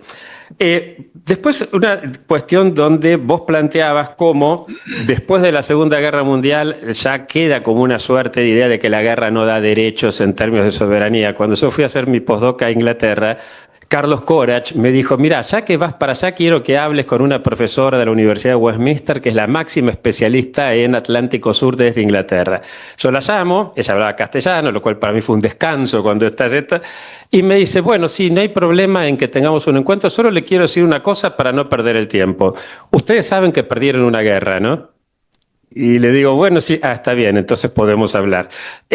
O sea, ojo que para nosotros la guerra no da derecho, pero bueno, la guerra perdida es todo un tema, ¿no? No vamos a entrar acá, pero sigue habiendo algo de eso. Después me acordaba de Pepe Paradiso, cuando constituye AERIA, la Asociación de Estudios en Relaciones Internacionales de la Argentina, y me convoca como uno de los fundadores a raíz de justamente unas charlas que yo había comentado, porque cómo pensamos la idea de relaciones, de inter y de nación, a diferencia de Europa. En Europa la sustancia es anterior a la relación, el entre no juega mucho. La idea de nación, acá lo tenemos Alfredo Mason, que ha trabajado muy bien las diferencias de nación de un lado y otro, pero quisiera poner esto en diálogo con Julián, cuando él decía, bueno, cómo la idea de soberanía tiene que ver con la cuestión de la divinidad, y es que es en última instancia un concepto teológico. Entonces, dime qué Dios tienes y te diré qué soberanía tienes, qué relación tienes, qué inter tienes. El concepto moderno, de hecho la palabra soberanía es un concepto moderno, tiene una tradición teológica, pero surge con Baudin en su forma fuerte, aunque un poquito antes aparece el nombre. Jean Alouche va a decir que soberanía generalmente se piensa que viene de soberano super omnes, el que está sobre todo. Jean Alouche dice, nunca la palabra omnes etimológicamente pasa a anus. En lo que el sujeto está pensando, el sujeto moderno, el burgués, que él dice, Dios es como yo. Por lo tanto, Dios es soberano, es patriarcal, es uno, es... Pero lo que él se siente como soberano no es super omnes, es super anus, es el ano que está arriba de todo. El rey en el trono tenía la pelela abajo, es decir, es el ano que está arriba desde donde nos caga a todos. Y en este sentido, lo que después va a pasar es que ese soberano, con la Revolución Francesa, va a pasar a una duplicidad entre si el soberano es el pueblo, si es la nación. Bueno, no me voy a meter en esto, pero aparece también un vínculo entre nación y entre nación y pueblo. Y aquí pasamos a algo interesante sobre la idea de la formación histórica de esto. Con Mario y con Manolo Urriza tuvimos la suerte de participar de un debate fascinante entre Antonio Cafiero y Ernesto Laclau. Otro día, si quieren, les contamos incluso los prolegómenos de cuando Cafiero me pidió que arme ese debate, pero arranca en las oficinas de Cafiero en la calle Lavalle, arranca después de los saludos, Antonio diciendo, me extraña que usted siendo profesor de historia no entienda que el pueblo es un concepto histórico, Juan. Y claro, Laclau decía, no, es un concepto puramente discursivo. Bueno, y acá viene de qué hablamos cuando hablamos de historia. Y acá permítame una autorreferencia, pero creo que soy el único de la generación Malvinas, así que esto vale. Y esto lo he hablado con muchos exactamente de mi edad, de los que podríamos haber ido a Malvinas, que incluso nos anotamos como voluntarios y demás. Después de Malvinas, después del 14 de junio, sentimos que la palabra nación, la palabra patria, la idea de amor a la patria nos sonaba como algo fascista. Como algo de decir, era Galtieri Y cuando yo estaba dando clases en el 2001, en diciembre del 2001 en Salamanca, viene la crisis y el director del área de ciencias políticas de allá, Manuel Alcántara, me dice, ¿por qué no te quedás acá a vivir? Me hace una oferta muy interesante. Y sin embargo yo sentía que tenía que volver en ese momento. Yo recién estaba empezando mi vida académica en serio, era muy tentador, y cuando vuelvo decía, ¿por qué estoy volviendo? Y ahí me acordé de una frase de Simone Weil que decía, la historia que se enseña suele ser el modo en que los estados esconden los genocidios cometidos para transformarse en nación. Pero ya tenemos la nación hecha, ella está pensando en Francia, pero nosotros podemos pensar en cualquiera de los nuestros. Ya tenemos la nación. Y ahora tenemos dos formas de amar a la nación, porque ella rescata también a Marcel Mauss, Durkheim, la idea de que la nación es lo que nos da sentido a la vida. Ya lo tenemos, ya no tenemos la comunidad premoderna, lo que nos da sentido hoy es esto. Pero hay dos formas de amar a la nación. La podemos amar, dice ella entre signos de interrogación, porque es grande, porque es poderosa. Nadie ama lo grande, nadie ama lo poderoso. Uno la puede amar por eso, pero que no es amor, es otra cosa. O la puede amar porque la nación invadida por Alemania se nos está muriendo. Porque Francia, si nosotros no la cuidamos, ¿quién la va a cuidar? Es decir, hay una idea muy distinta de nación, y ahí me acordaba de eso. Si bueno, Argentina se muere, si no la cuidamos nosotros, ¿quién la va a cuidar? No es la grande de Galtieri, era otra cosa. Y acá entonces volvemos a Marcel Mauss, y esto es para Juan, pero también en diálogo después de las fascinantes intervenciones de ambos. Marcel Mauss opone el concepto de nación al concepto de imperio. Y él, siguiendo a Durkheim, va a decir, miren, mientras los marxistas creen que la historia la mueve el proletariado, los weberianos, no Weber, pero sí los weberianos creen que es el capitalismo, se olvidan de la nación como concepto sociológico. La gente se mueve por amor a la nación. Y claro, el problema, dice él, es que en general las naciones no entran en guerra. Los que entran en guerra son los imperios, o las naciones cuando quieren no ser absorbidas por el imperio o independizarse del imperio. Es decir, la nación es otra cosa. Si nosotros oponemos nación e imperio, podemos hablar de nación mapuche como una nación que se opone a que imperialmente se le imponga una cultura distinta. Podemos hablar de nación argentina en términos de Malvinas frente al Imperio Británico. Y podemos hablar de nación latinoamericana, como lo hacía Ugarte, frente a lo que puede ser el Imperio americano o incluso el Imperio chino. No podemos dialogar en serio y negociar en serio si no es a partir de esta idea de unidad. Y aquí pasamos a Métol Ferré, obviamente. ¿Por qué Métol le daba tanta importancia a la industrialización? Porque la industria integra. Las economías primarias nos ponen en competencia. Por eso generalmente las oligarquías tienden a querer la reprimarización y por eso las oligarquías no se interesan por Uruguay en este caso, querido Julián, es clarísimo esto, ¿no? Por eso no les interesa tanto industrializar y por eso tampoco les interesa la integración. Fijémonos que desde los tiempos de San Martín y Bolívar, Artigas, o sea, los líderes populares eran al mismo tiempo líderes integracionistas, los otros eran los que no. Y acá hay un tema interesante porque aparece la palabra modernización y aparece la palabra desarrollo. Entonces hay que tener cierto cuidado con algún indigenismo, yo hago filosofía andina, ¿no? Cuando digo indigenismo estoy pensando en orientalismo, ¿no? Es decir, esta idea que desde la ciudad podemos tener de una cosa romantizada de lo que creemos que quieren del otro lado. En este sentido, no se opone la identidad cultural, que la identidad siempre es dinámica por definición, ni a la modernización ni al desarrollo, pero no hay modernización ni desarrollo sin integración. Y para cerrar, volviendo a cómo pensar esto, y acá paso a Juan, cómo pensar esta idea de nación, creo que hay un concepto fundamental que lo tomo de Scannone, siempre pensar desde las víctimas. Si nosotros pensamos la nación desde el victimario va a ser la nación oligárquica y reaccionaria. Si la pensamos desde las víctimas va a ser la nación que busca la integración, y además esto yo lo vinculo directamente con el concepto de derechos humanos, que por distintas razones, no quiero extenderme, se vinculan. Pero si yo pienso los derechos humanos desde el victimario, voy a legitimar en torno a los derechos humanos la invasión de otros países, voy a legitimar... pero si lo pienso desde las víctimas, no.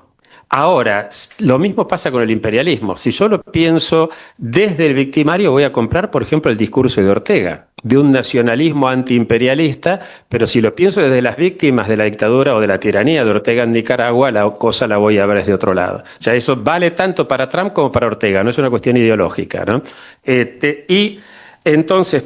y para cerrar, vuelvo a lo anterior, Darío Alessandro rescatando la historia y la Clau diciendo es un tema discursivo, ¿no? Entonces, en este sentido, creo que realmente, básicamente, gracias a los tres, me pareció riquísimo y da para muchísimo más todo esto. Bueno. Muchas gracias, Enrique. Le damos la palabra a Eduardo Bior. Bueno, muchísimas gracias. Espero que me escuchen bien. hubiéramos querido estar ahí, pero como no nos dio el tiempo. Quiero realmente, sí, han sido 3 exposiciones muy sugerentes, muy brillantes. Empiezo, igual que Enrique, empiezo por la tercera, por la de nuestro compañero oriental. Yo diferente de los orientales y uruguayos. Soy muy amigo de los orientales y poco de los uruguayos. Eso ya lo hablamos con Luis Viñolo mucho. En principio, primer elemento, que eso, digamos, para mí es el tema central que recorre todas las 3 exposiciones, que es el concepto de soberanía. La idea de la soberanía basada en el común es común, valga la tautología, al pensamiento artiguista y al pensamiento sanmartiniano. Si se ven las instrucciones y toda la práctica de gobierno de San Martín en Cuyo, es decir, igualando, castigando, digamos, a los aristócratas que no quieren colaborar, dando participación a criollos, indios y negros, entregando tierras para las familias cuando los soldados se incorporan al ejército. Está muy clara la comunidad, yo voy a ir a esa. La diferencia es una diferencia que en parte la marcó Enrique con la instrucción número 4 de 1813, pero fundamentalmente es una diferencia pragmática dada por la estrategia continental de San Martín, que necesitaba una soberanía unificada para poder cruzar los Andes. Y esa fue la diferencia en ese momento entre San Martín y Artigas. Lamentablemente lo digo. El problema de la soberanía del común, es un elemento básico que nos da el fundamento para la reconstrucción de la patria grande, cuidado, hispanoamericana. Es decir, los 300 años de convivencia y pertenencia de los países hispanoamericanos dentro del Imperio Español se dan en función de esas discusiones sobre la soberanía, y salimos a la independencia en 1810 en función de la soberanía del común. En el pensamiento de Perón se unifica eso como base de la soberanía con la noción de pueblo. La noción de pueblo de Perón es maquiaveliana, es la noción del Maquiavelo republicano de los discorsi, los discursos sobre los primeros 10 tomos de Tito Livio, donde Maquiavelo diferencia a la plebe del pueblo, y eso está en Perón clarísimo, la diferenciación entre la masa y el pueblo. Precisamente como el pueblo es el sujeto de la soberanía, lo que organiza el conjunto de la comunidad es el principio de la justicia social, que no es meramente una distribución de bienes o una distribución de la riqueza, sino que sobre todo en la obra de la última época de Perón, es un principio de armonía permanente entre quienes tienen bien poder material y simbólico y quienes no lo tienen. Y se complementa estrechamente con el otro principio, que es el principio de la tercera posición como armonía entre los distintos sectores étnicos, regionales, religiosos, culturales, etcétera, a nivel mundial. El problema que ahí se nos plantea, y grave, se llama Brasil. Porque Brasil tiene otro concepto completamente diferente de soberanía. La idea de pueblo brasileño es la idea de un amontonamiento de sectores étnicos y religiosos. No existe el pueblo como sujeto político en el discurso brasileño. Y ahí sí, pero es una discusión que vamos a tener que dar. Finalmente, para terminar y no ocupar demasiado tiempo, quiero advertir. contra el contrabando de ciertos conceptos que no tienen nada que ver con nuestro pensamiento. Dependencia, desarrollo e integración. 3 conceptos del arsenal desarrollista de los años 60, tomados de Raúl Prebisch primero y de Fernando Enrique Cardoso después, que impiden pensar. Lo podría desarrollar largamente, pero quiero advertir contra esos conceptos, a cambio hablar de la soberanía popular y la patria grande. Bueno, muchas gracias, Eduardo. Le damos la palabra a Mario Casalla. Bueno, reiterar mi agradecimiento a los 3 expositores en el panel, a través de Julián, hacerles llegar al compañero Luis Viñolo de la Fundación Vivian Trías en Montevideo un cálido afecto porque está superando una pequeña intervención quirúrgica, oculista, que no le permitió participar hoy. Por cierto, Julián lo ha representado muy dignamente. Igualmente a los 3 compañeros que hablaron acá, que reitera para mí algo que siempre digo en cada una de las reuniones. Hacer una reunión en Buenos Aires el sábado a las 10:30 de la mañana es una cosa de loco. Si la reunión no consiste en usar la cabecita para tirarse a la pileta y pensar juntos, bueno, la verdad que perderemos tiempo. En cuanto al aporte, 2 cosas quería decir.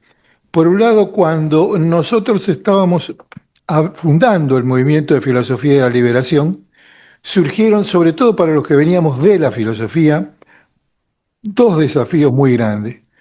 Un nuevo concepto de universalidad. Tiene razón Hegel, la filosofía vive en el elemento de lo universal. Ahora, ¿qué entiendo yo por universal? Ese era un desafío. Creo que lo zafamos en parte con la categoría de universalidad situada. El otro problema era el tema de la soberanía. ¿Cómo podemos pensar, dado que la filosofía de la liberación es una opción al mismo tiempo por los pobres y por la integración latinoamericana, un nuevo concepto, un concepto de soberanía diferente de la del siglo XIX, que es, alguien lo mencionó, la soberanía como respetar el límite. Por lo tanto, cada vez que aparece el otro, aparece un límite a mi soberanía. El ideal es que cuando aparezca yo tenga suficiente propiedad como para que cuando aparezca lejos de donde yo estoy. Bueno, para eso desarrollamos, termino con esto, el concepto de soberanía ampliada. Una soberanía que piensa que en el encuentro con el otro va a terminar de conformar su propia soberanía. Por ejemplo, Argentina son todas nacionalidades muy jóvenes. Un europeo, una nación que tenga 250 años, dice, pero esto es, qué sé yo, es realmente muy joven. Entonces, en este sentido, el concepto de soberanía ampliada es cada vez que aparece el otro, aparece una posibilidad de realizar mi soberanía. Podríamos decir, de una manera muy sencilla, nosotros vamos a terminar de ser argentinos cuando seamos al mismo tiempo uruguayos, brasileros, chilenos, no porque vayamos a renunciar a la nacionalidad propia, sino porque estemos avanzando hacia una forma de soberanía que es adecuada al siglo XXI y que es al mismo tiempo lo que denominamos soberanía ampliada. Nada más. Muchas gracias, Mario. Le damos la palabra a Julián. Muchas gracias. un par de reflexiones, porque bueno, me tocaron particularmente, y quizás para que se entienda mejor estas reflexiones o se interpreten bien, yo les voy a contar que yo soy sobrino de Metol Ferré. Mi padre era González Metol, era primo hermano del Tucho. Así que yo tuve la posibilidad y la suerte desde muy joven de escucharlo a Tucho, sus parrafadas, con la tartamudez que lo caracterizaba, aprender a que cuando Tucho se trancaba había que dejar que se destancara solo, y no intentar decirle lo que no le salía porque era el cohete. Pero bueno, y ahí aprendí también una cosa que me impactó desde siempre, el hecho de que Tucho fuera tan popular y conocido entre ustedes, los argentinos, y tan desconocido en Uruguay. Recién Tucho comenzó a ser conocido en Uruguay gracias a Mujica y al Papa Bergoglio, es decir, ya cuando estaba al final de su vida, y hasta cuando ya nos había dejado, ¿no? Y aquí voy a lo que se planteaba de república y nación y la discusión entre uruguayos y argentinos por la cuestión de la república y la nación, porque esto tiene mucho que ver con Tucho, su relación con Argentina y su relación con Uruguay. Los uruguayos, y dicho esto sin ninguna connotación valorativa, es simplemente una constatación. Los uruguayos somos liberales, casi que por definición. Por eso a los uruguayos nos cuesta terriblemente entender al peronismo, porque no nos entra en nuestra cabecita liberal. Y por eso los uruguayos les costó tanto entender a Metol, porque Metol no era un liberal. Entonces, bueno, yo creo que la cuestión nuestra de república tiene que ver con esa cabecita liberal que nosotros tenemos, y lo de nación tiene que ver más con la cabeza argentina más vinculada al peronismo y al conservadurismo, pero en el sentido filosófico del término, opuesto a liberal, ¿no? Pero bueno,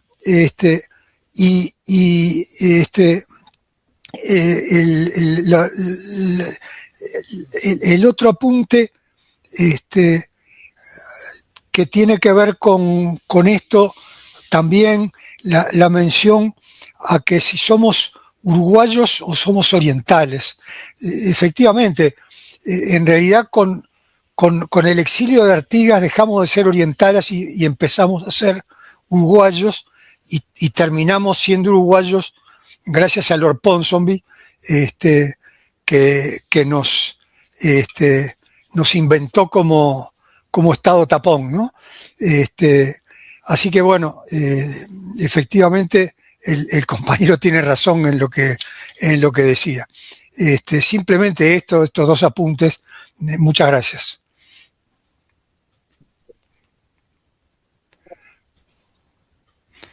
Bueno, muchas gracias. Pancho Gaitán.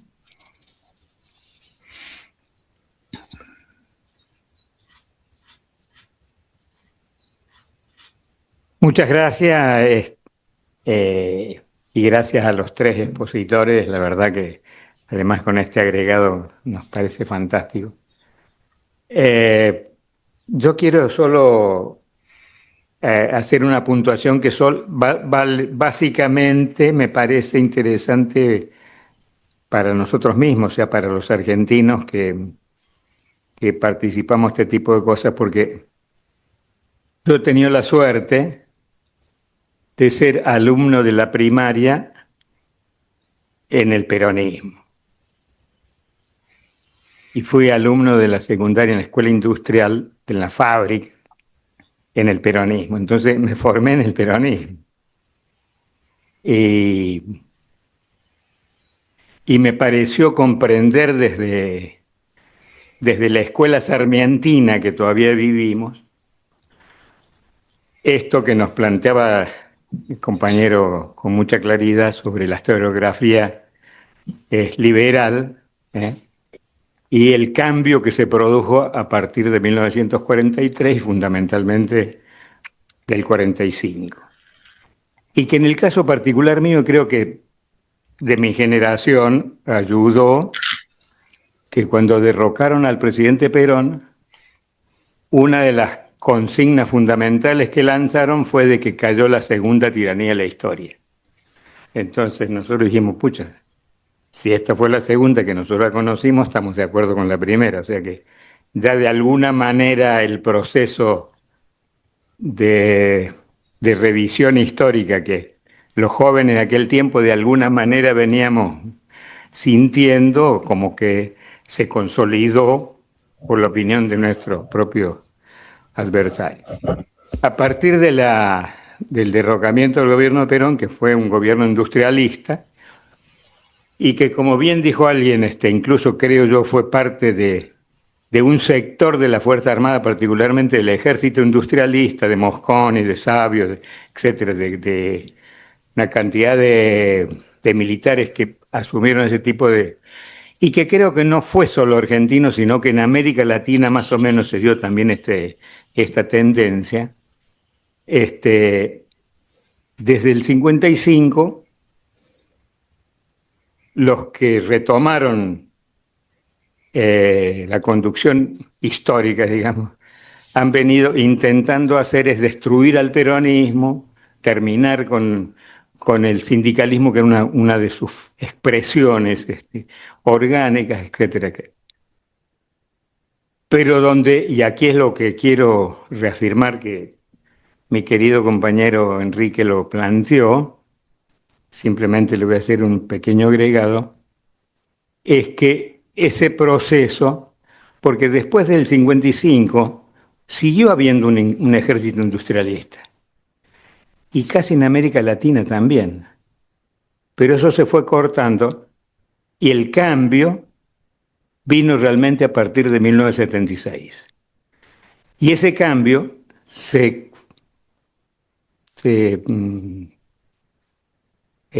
consolidó a partir de 1982. Entonces la democracia que retomó a partir del 83 vino condicionado por esas dos cosas, por el proceso Martínez de Oz de 1976 y la derrota de Malvinas, que nos impusieron lo que hoy estamos sufriendo.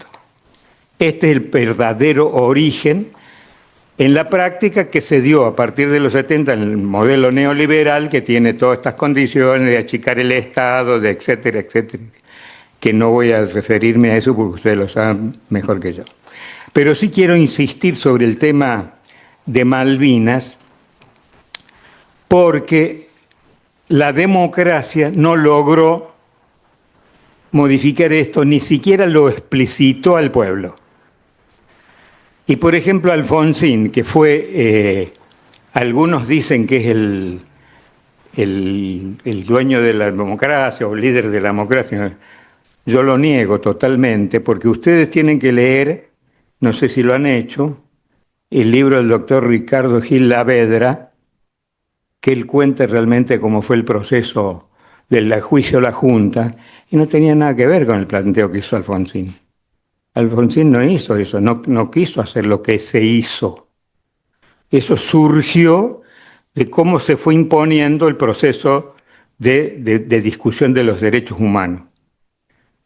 Alfonsín quería, al igual que Menem, una de cal y una de arena, bueno, arreglamos la cosa.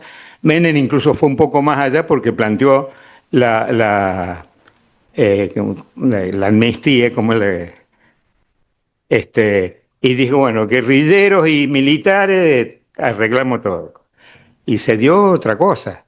Entonces, esto, sobre todo para los peronistas, es bueno que lo tengamos en cuenta, porque parece ser que nosotros mismos nos sumamos o nos utilizan cuando plantean los 90, porque nosotros somos los responsables de todas estas cosas, y no es así, compañeros, si analizamos bien la historia. Y si también para leer en nuestras horas libres, leamos el que no lo haya leído, el libro de González, el que fue secretario de la presidencia en época Isabel, porque ahí plantea con los acuerdos tanto del Acuerdo de Madrid como que los Acuerdos de Madrid es cierto que no fueron un convenio, como se llama sí, pero fue votado y hubo solo un voto en contra. No sé si ustedes lo saben o si se acuerdan. Hubo un solo voto en contra, que fue el de Zamora. El único tipo que votó en contra fue Zamora. El Caputo de aquel tiempo, que el Colorado Ramos decía, ahora que necesitamos un Camacho, tenemos un Caputo. Caputo, que era tal el líder, votó a las dos manos en el Congreso. Él era diputado en ese momento. Entonces, lamentablemente, nuestro proceso histórico tiene una serie de connotaciones que nosotros mismos a veces ignoramos, y realmente este proceso que estamos viviendo hoy, con un precedente insólito, tiene raíces que son mucho más graves, porque realmente la entrega a la soberanía es escandalosa. Disculpen, muchas gracias.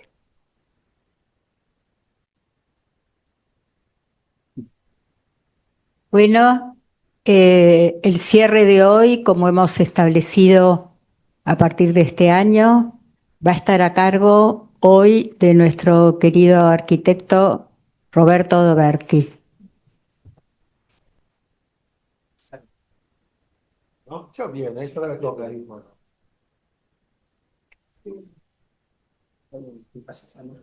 El micrófono así. Intentar pasar el caso.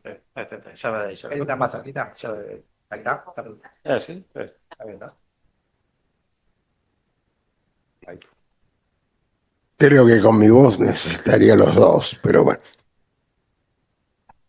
Bueno, voy a apuntar unas pequeñas cosas. Primero, en primer lugar, quiero agradecer y enorgullecerme de esta reunión de Asofil como miembro del Consejo.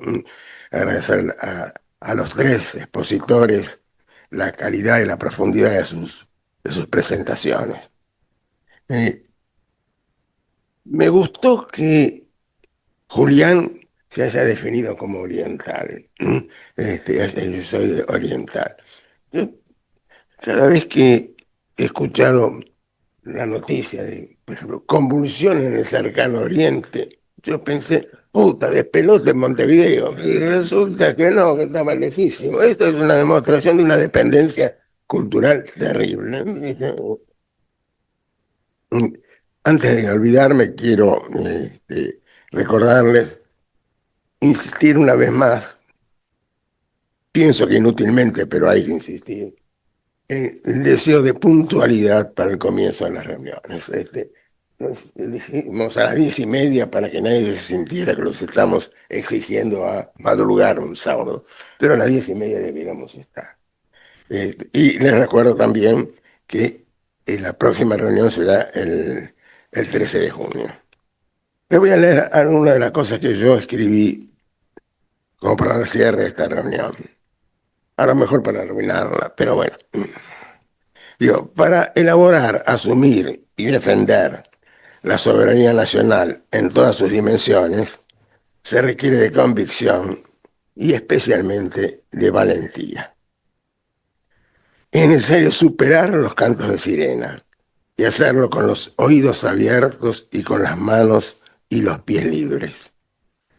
No es la mecánica de las ataduras, que son meros artilugios, porque la convicción no alcanza, sino la posición para escuchar y responder, la posición para escuchar y responder, las manos para hacer y los pies para avanzar frente al riesgo. Y es precisamente por los riesgos ciertos y múltiples que conlleva la consistencia de la soberanía, que se necesita y se exige una actitud de osada valentía.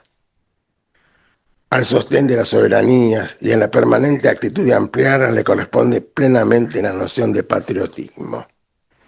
El sujeto que produce y sostiene las soberanías no es un sujeto individual, es un sujeto colectivo, más precisamente un sujeto comunitario.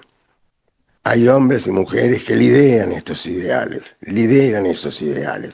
pero lo son porque además de sus propios valores, ellos son capaces de convocar a la lucha por la liberación. La idea de liberación está íntimamente ligada a la soberanía.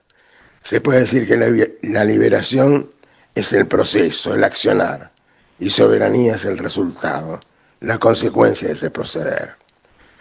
Hay siempre en esta posición un pensar y un hacer imbricados, un pensar y un hacer que van creciendo en sus constantes contactos. Hay luchas porque nada se consigue gratuitamente y hay producción porque sin ese trabajo consciente y perseverante nada permanece ni se engrandece.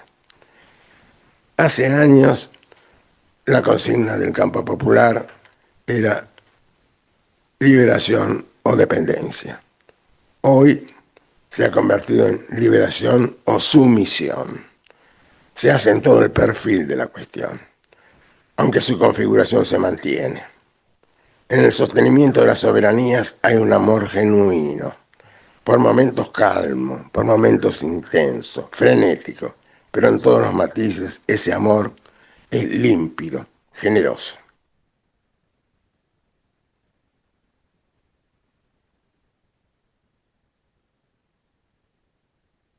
Para menoscabar las soberanías, para adelgazarlas y hasta para burlarse de ellas, se necesita otra catadura. Se trata de la contracara de la dignidad, la contracara de la dignidad, de la contracara de la valentía y de la generosidad. En lugar de valentía hay una notoria cobardía. Quienes desdeñan las soberanías se inclinan sumisamente, se arrodillan vergonzantemente. En lugar de patriotismo aparece la figura de la antipatria, del rechazo de lo propio, del rechazo del caudal de saberes y sentimientos ancestralmente compartidos. En lugar de ese amor límpido, se genera la posición sadomasoquista. Sadismo, crueldad con los pobres, los débiles, los sufrientes. Goce en la destrucción de todo lo que no coincide con sus apetitos. Masoquismo, goce en el maltrato que le propinan los poderosos del mundo, arrastrarse para recibir el beneplácito, aunque en el fondo se lo sabe fugaz y artero. Las cosas están claras. Los que quieren oír, que oigan. Los que quieren ver, que vean. Los que no consienten las pérdidas, que levanten la voz. En la dimensión de este ámbito podemos atender y operar. Podemos atender y operar qué es la soberanía cultural. Es necesaria la construcción de posiciones propias y renovadas. Asofil ha sido casa de acogimiento y de alimentación de la filosofía de la liberación, de la teología de la liberación, de la manifestación permanente de nuestro vínculo con las culturas anteriores y presentes de nuestro continente, de la teoría del habitar. Esto nos dice que estamos bien encaminados y también que hay un gran campo que todavía no hemos transitado. Un campo siempre abierto como horizonte de sentido. Y como no podía ser de otra manera, los castigo con una breve fábula, a la que ya la mayoría están acostumbrados. Es en la fábula La mansión y la vereda. Juana observó que la señora que se había subido al lujoso auto dejó una parte de su tapado afuera cuando cerró la puerta. La llamó para advertirle. La señora, con gesto de fastidio, abrió y volvió a cerrar la puerta, al parecer molesta por la indicación que le había hecho esa joven morocha y evidentemente pobre. Sin embargo, a los pocos metros le hizo detener el auto a su chofer, recordando que necesitaba un ayudante de cocina y de paso de atención personal. Ernestina, que así se llamaba la dama, le ofreció el trabajo a la muchacha, a Juanita, que así la llamó en adelante. Juana, que necesitaba el trabajo, aceptó. Mientras el chofer le pasó una tarjeta con la dirección a la que debía presentarse al día siguiente. Se trataba de una mansión de grandes proporciones, ubicada en una de las zonas más prestigiosas de la ciudad. La señora Ernestina se encariñó con Juanita, aunque cabe aclarar que con el mismo sentimiento que profesaba hacia sus gatos y sus perros. Al igual que hacía con esos animales, Ernestina le hablaba a la muchacha. Le dijo que desde que su marido le había dejado por una joven modelo, vivía sola en la casa. Que solo se sentía segura, ahí solo se sentía segura. Pero eso se compensaba con el cumplimiento de todas sus demandas por parte del personal que la asistía. En fin, ella era la soberana de esa mansión. Por fuera de ella solo vivían los otros, a quienes sin conocerlos despreciaba, y que fuera de unas pocas amigas con quienes compartía sus convicciones, no tenía más contactos con el mundo, al que entendía hostil, salvo alguna visita al banco, como fue el caso en que la vio Juanita. En definitiva, el espacio de doña Ernestina coincidía con su lujosa casa. El espacio de Juana era múltiple y abierto. Estaba su tumultuosa vivienda, donde convivía con padres y hermanos y siempre se llenaba de primos, tíos y amigos. También era parte de su espacio las veredas cercanas, el almacén, la verdulería de la esquina y el club del barrio. Juana no era ingenua, sabía de peligros y desdenes, pero su soberanía compartida y construida día a día tenía mejor sabor.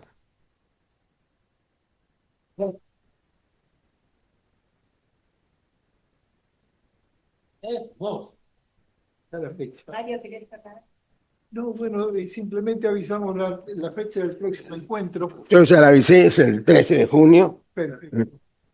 Así que si no se han aburrido, Los esperamos.